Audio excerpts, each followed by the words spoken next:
जी, question number 2 है हमारे पास 5x² plus 8x plus 1। तो ये तो ऑलरेडी अरेंज हुआ हुआ है, सारी चीज़ें इज इक्वल टू के दूसरी तरफ ऑलरेडी आई हुई हैं, ठीक है जी। तो ये 5x² है, फिर x है, फिर कांस्टेंट टर्म है, ठीक है जी। देखिए सारी ऑलरेडी अरेंज है। आइए जी क्वेश्चन के ऊपर आते हैं।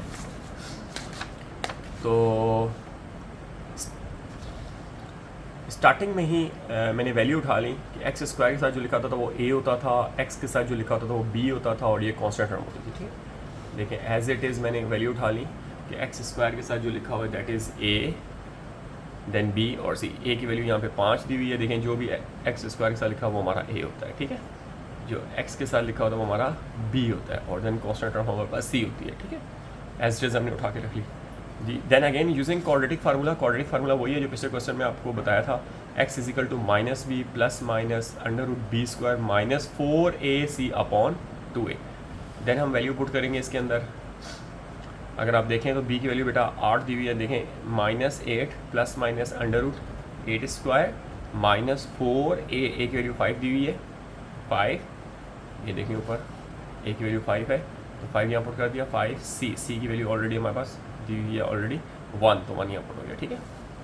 तो बेटा 8 एज इट इज़ लिख दिया, plus minus as it is आ गया, 8 का स्क्वायर 64 माइनस ये वाला माइनस आ गया, 5 4 20 20 देन डिवाइड बाई 10।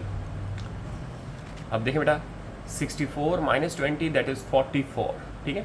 अब पिछले क्वेश्चन में 57 था, वो प्राइम नंबर था तो किसी का स्क्वायर रूट बन नहीं रहा था, तो इस पर 44 जो है स्क्वायर रूट बन रहा है, तो 44 को मैं रफ में ले आया।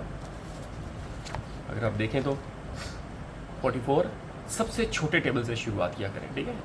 अब 40 देखें 11 से भी हो रहा है, लेकिन नहीं, डिविजिबल जो होना चाहिए वो सबसे छोटा नंबर होना चाहिए। तो सबसे पहले हमने 2 से स्टार्ट किया, 2 2 सा 4, 2 2 सा 4, 22 आ गया। देन फिर अगेन 2 2 1 सा 2, 2 1 सा 2, ठीक है बेटा। 11, अब 11 प्राइम नंबर है, अपने टेबल के अलावा किसी भी जाएगा नहीं, तो दैट्स द रीज़न वाई 11 11 1 सा 11, ठीक है बेटा,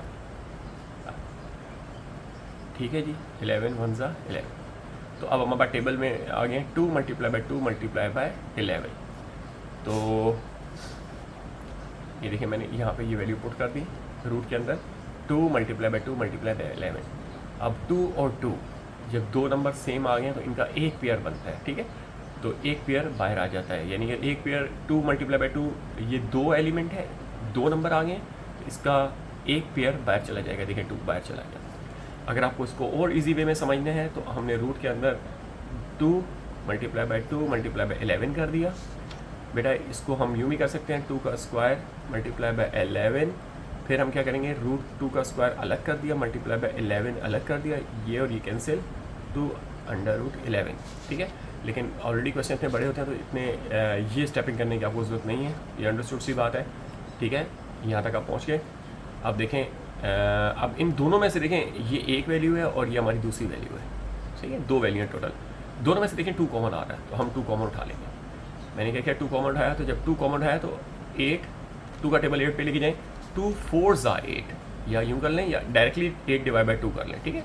कॉमन लेने का मतलब ये होता है कि वो कॉमन जो आप जो कॉमन उठा रहे हैं वो देखें उस टेबल में आ रहा है या नहीं आ रहा, ठीक है।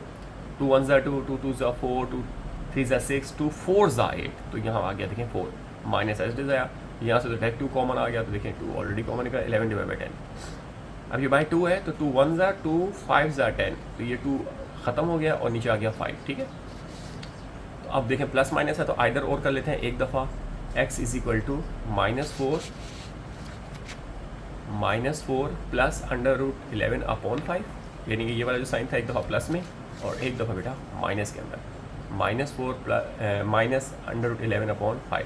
तो दैट इज़ आंसर। जगह कम है, आप इसका सोल्यूशन सेट इसी तरह एज इट इज़ बनाएंगे, इस तरह करके आप सोल्यूशन सेट बनाएंगे, बीच में कॉमा लगा देंगे, तो ये हमारा क्वेश्चन नंबर 2 भी हो गया सॉल्व, ठीक है जी। अगली वीडियो में मिलते हैं इंशाल्लाह।